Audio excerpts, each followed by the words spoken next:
Hi everyone. I'm going to start a new chapter book today with you all, and this one is by Cornelia Funke, and she's one of my all-time favorite authors. She's so good, so if you see any of her books out there, pick them up and read them. They're really good. This one's called Emma in the Blue Genie. Alright, we'll go with chapter 1.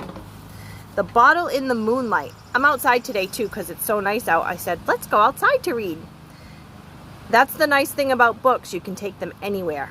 So here I am. All right, let's go. Chapter 1. The Bottle in the Moonlight.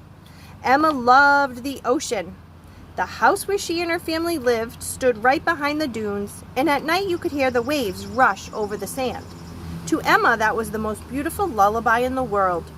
Her 4 brothers, however, thought that it sounded like a growling sea monster, and it made them dream of giant octopuses that pulled them out of their beds with wet arms. Brothers are strange. During the day, they fight and scuffle, and at night, their fear of the dark won't let them sleep. This is the little cottage. See? Nearly every night, one of Emma's brothers crawled into her bed to hide from sea monsters and octopuses, only to immediately start snoring so noisily that she couldn't hear the rush of the sea anymore.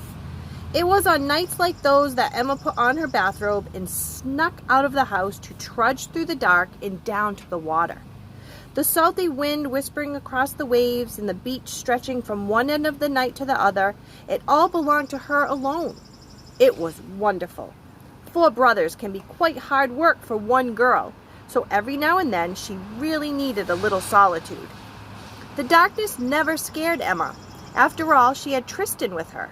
His legs might have been as short as bratwurst, and his tail might have looked like a twirly noodle, but he also had lots of pointy teeth in his mouth. Sitting on wet sand is not very comfortable, so Emma always took a cushion with her to the beach. On that cushion, Emma and Tristan sat side by side, and the sea breathed at their feet like a living thing. There she goes to the beach.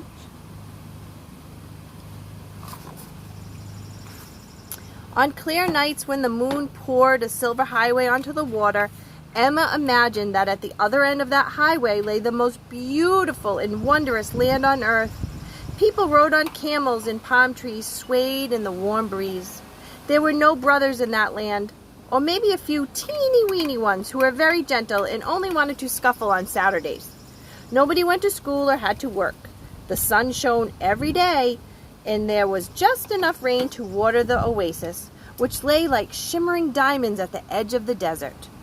Who knows? Maybe the moon likes to eavesdrop on the thoughts of girls who sit alone by the sea with noodle-tailed dogs. Maybe he listens to their dreams and tries to make them come true. Maybe.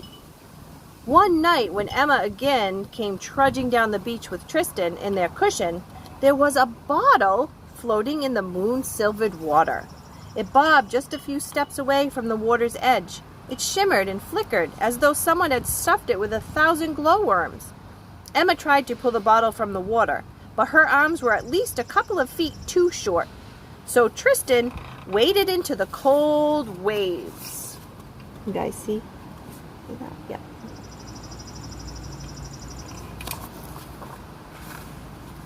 I wonder what's in there, Emma said as Tristan dropped the bottle in front of her feet. Do you think I should open it? The glimmering and glowing made her feel a little uneasy. But Tristan just looked at her and smacked his lips, which meant something like, of course you should open it. If he'd meant you better not, he would have turned his backside to her. Fine, if you say so, Emma said. But it's your fault if something bad happens. And then she pulled the stopper from the bottle.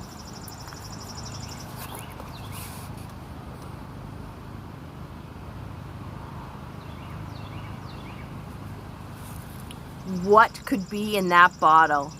Give it some thought and we'll pick up tomorrow where we left off on chapter 2.